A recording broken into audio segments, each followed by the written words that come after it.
welcome back into Ben Talks Utah Hockey. Coming at you with a post game of Utah versus the Minnesota Wild on December 20th in Minnesota at the Xcel Energy Center. You can find me on Spotify, Apple, YouTube, Amazon Music, basically anywhere you find a podcast.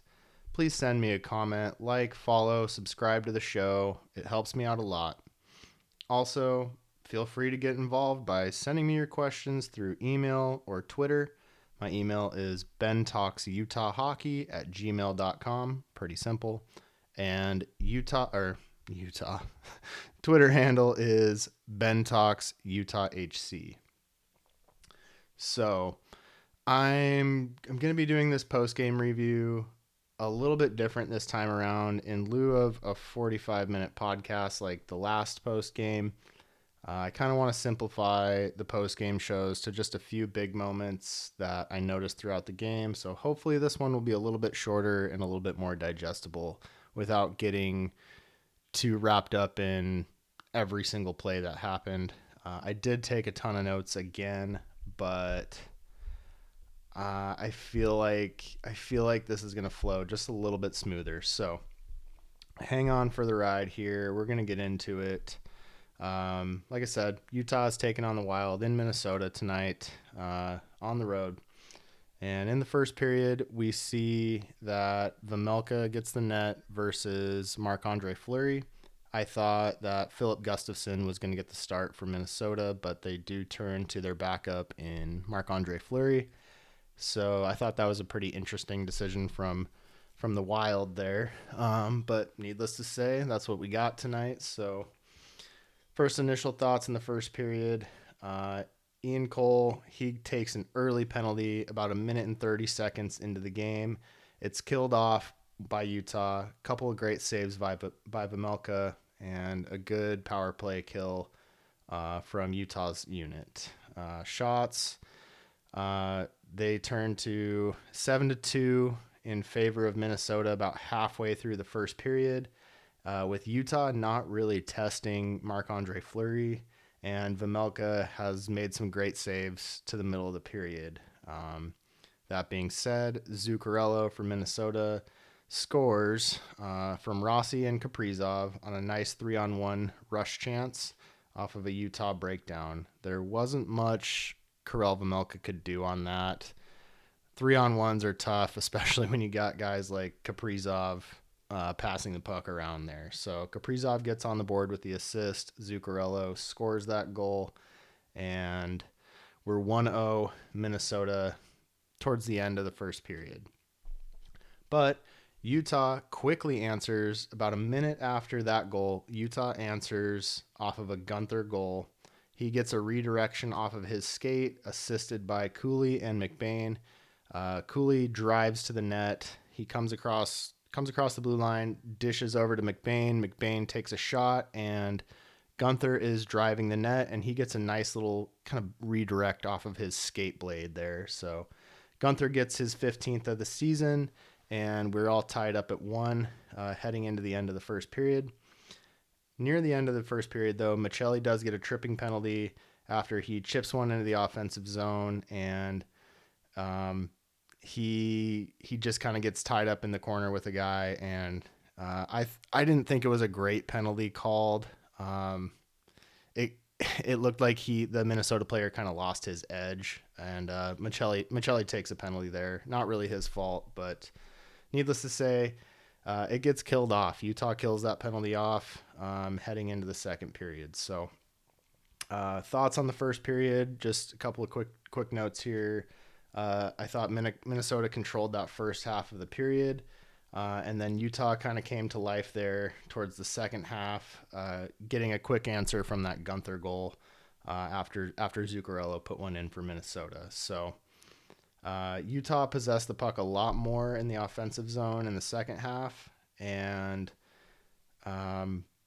Kaprizov gets on the board early. Like I said in the pregame show, he was going to be a player to watch, and he's coming. I think he's got like 47 points on the year thus far. So keep an eye on him for the rest of the evening here. So I think Utah in the second period, they need to come out and they need to look hot, and just continue what they've shown in the latter part of that first period. So we'll see what happens here. Shots in the first period were 10-8 in favor of Minnesota. It's tied up 1-1 heading into the second.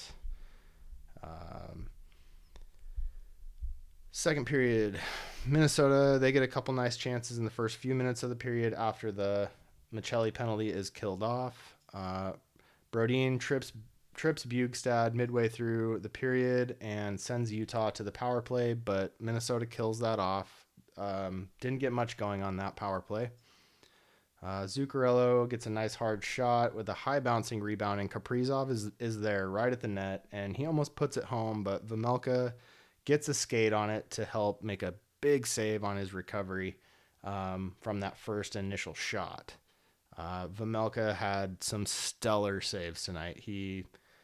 What some would say, he stood on his head tonight, and he was a literal brick wall tonight. He played really well.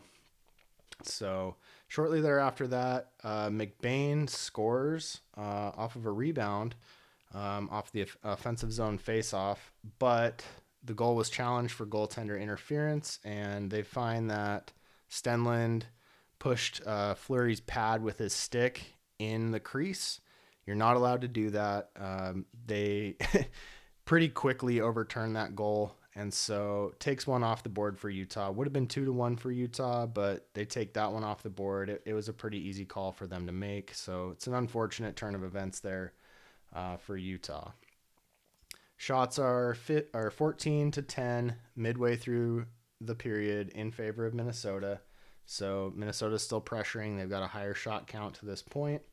And it's been a fairly physical game for both teams. Both teams finishing their checks and keeping a pretty tight physical game going through this point of the game. Minnesota, then they take a penalty. Gauntz is called for interference on Barrett Hayton with about 6 minutes to go in the period, putting Utah on the power play again, but it gets killed off. Minnesota does a good job. They kill off that penalty, and Utah's top line couldn't really get much going on that possession. So shortly thereafter, after Minnesota kills that one off, Ian Cole for Utah, he takes a roughing penalty shortly after, and he kind of gets a hand into the face of Kirill Kaprizov right in front of the referee, and it's a pretty automatic call when you're standing right in front of the ref and you kind of punch a guy in the face. It's an easy call to make, so bad penalty from Ian Cole there. We got to stay out of the box, but we do end up killing that off, even though Minnesota did get 4 shots with Kaprizov and Boldy applying the pressure on that power play. Vejmelka played really well. I mean, he made 4 great saves on that penalty kill. And that kind of leads us into the end of the second period. Tied at 1. We had that goal removed off the board from McBain. Would have put Utah up 2-1. And it's been tightly contested. There's been solid defensive play on both sides and pretty good goaltending on both sides as well, too.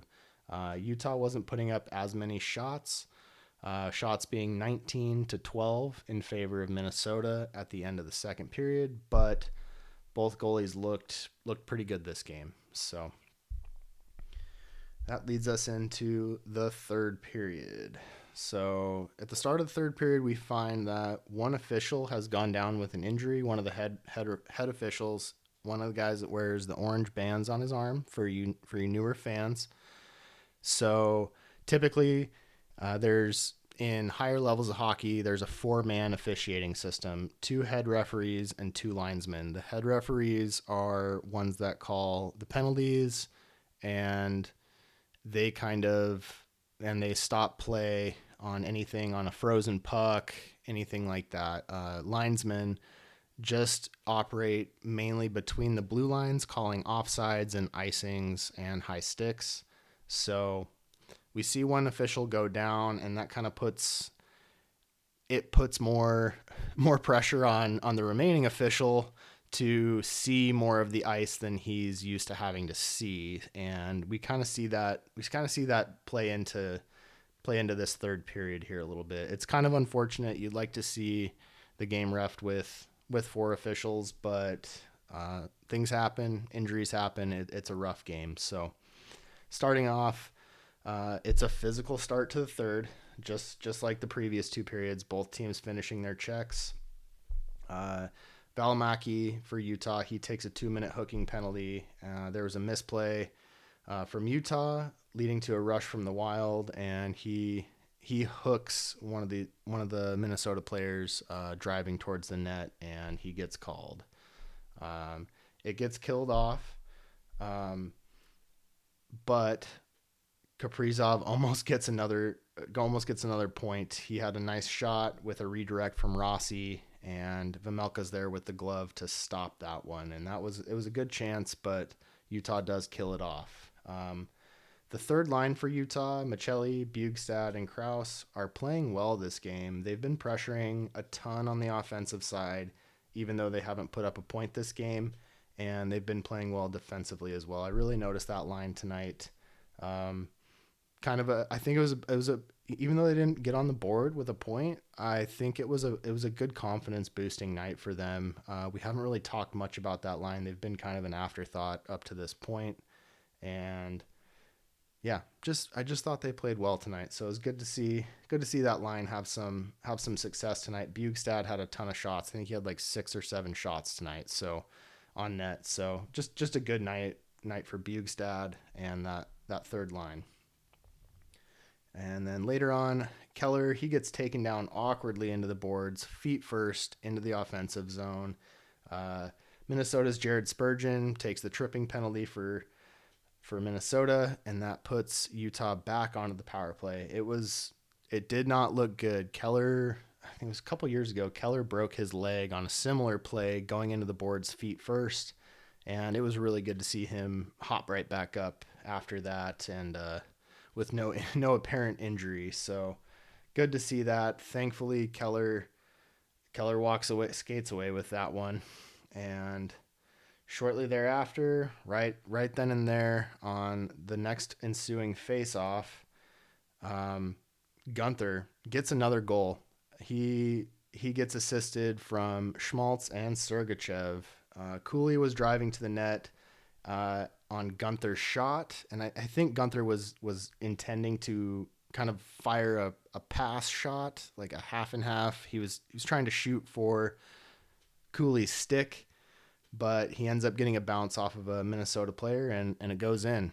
They don't ask how, they ask how many, and that puts him on 16 goals for the season so far. So Gunther getting 2 tonight, and thereafter, Vejmelka denies Minnesota on a rush chance on a beauty of the save with the glove. He had so many good saves tonight. He just stood on his head tonight. He played well. Kolyachonok, then thereafter, he misplays one at the blue line, and it leads to Minnesota getting a breakaway, but Vejmelka again turns away a nice shot with his blocker on the net drive. And yeah, just Vejmelka kept his boys in the game tonight, that's for sure. He was a brick wall back there. Carconi, shortly thereafter, he takes a minor penalty for high sticking on Dermott, putting the Wild back onto the power play.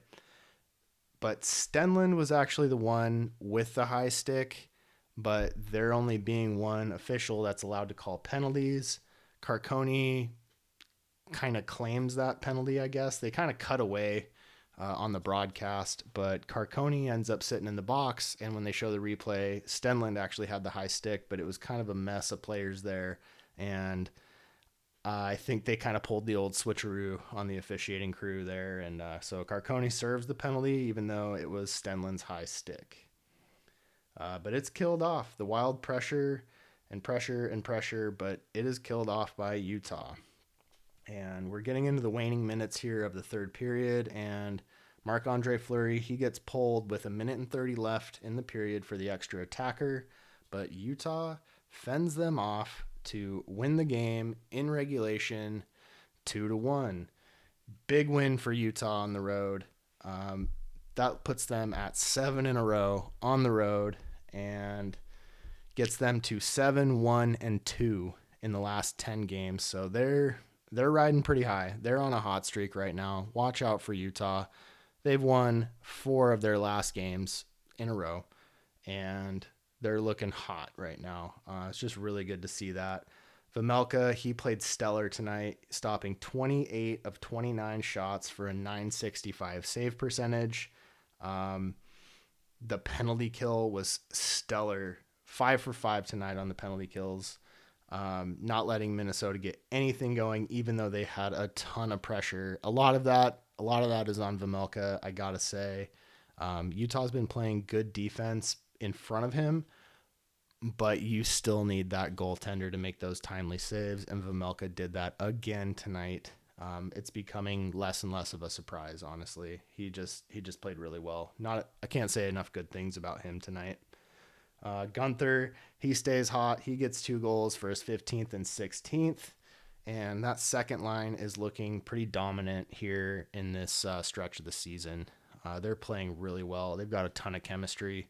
McBain and Gunther, if you don't know, if you haven't looked at any of Utah's socials lately, McBain and Gunther are roommates. They actually live in a house together, and they have for, I think, the last couple of years now, and last 2 years. And it's just, they've got a ton of chemistry, and they play on a line now together, and I just think that's cool. Just a cool little factoid there. Tonight, capitalizing on the power play chances, the Utah went 1 for 4 in that front, so 25% on the power play, which is pretty good. If you don't get shut out on the power play, you're having a good night. You got to get at least one of those 4, and they did that tonight.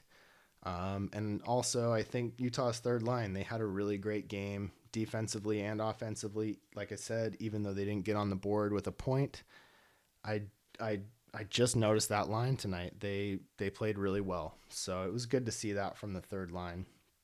And it was also good to see them close it out in the final minutes.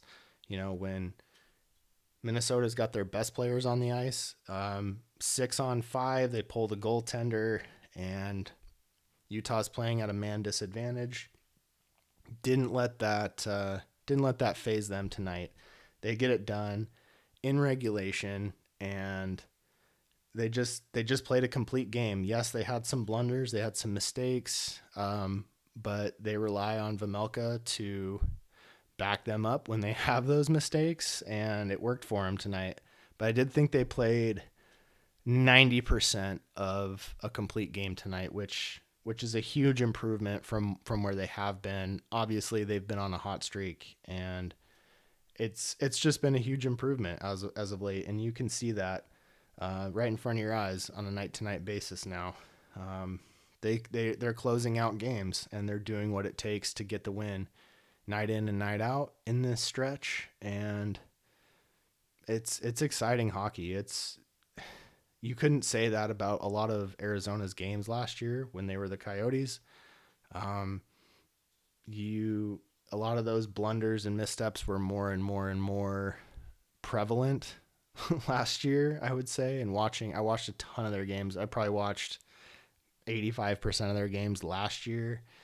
And I try to watch as much as I can. And this year I'm making it a habit to watch every game because I'm doing this now. But you do see misplays, miscues, and blunders, but they're not as often, and they're getting the goaltending to back that up this year, and it's exciting hockey. So one final thought before I close out this episode is, now that I've talked up Vejmelka a ton, my question is, are they asking too much of him?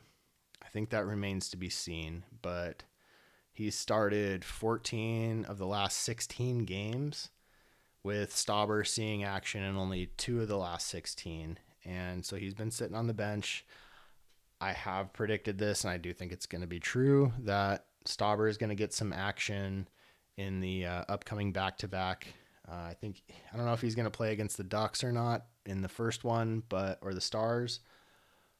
But I'm not sure which game he's going to get into, but I would assume it's going to be the second night of the back-to-back. So we'll see. I'm not in Andre Tourney's head. I don't know those things. They don't really show up until the day of the game, morning skate. Night before, the guys might know who's going in tomorrow. In the next game, the night before, but it remains to be seen. We'll go over some things in the preview episode here. Let's see. That'll probably drop. I'll try to get that out tomorrow evening or afternoon. Being a Saturday, we'll see. But yeah, like I said, I'm not in Andre Tourney's head. I don't know who he's going to start, but I do think they are asking a ton of Vemelka right now. And I'm not saying that I'm worried. I'm just saying I don't want to see him get injured playing every other night. It's a lot of work. Those guys are on their feet the entire 60 minutes and on their knees half of that time too. And just, up and down, skating to the back of the net. He's really been a workhorse, and I just hope that they're not riding him too hard here coming into the midpoint of the season and this home stretch that we're about to have. 10 of the next 15 games are going to be at home. Utah's played a good percentage of their games on the road this year, and they're going to be kind of coming home to a nice little 10 out of 15 games at home here in the next stretch. So we'll see what they can do. They've been hot on the road, and can they keep it going at home? We saw that a couple nights ago, them getting the win versus the Canucks in overtime. So we'll see. I think they're going to stay hot. They've got a ton of confidence right now, and the world is their oyster right now. The ice is wide open, and they're getting good goaltending, and they're getting solid play from each line every night in, night out.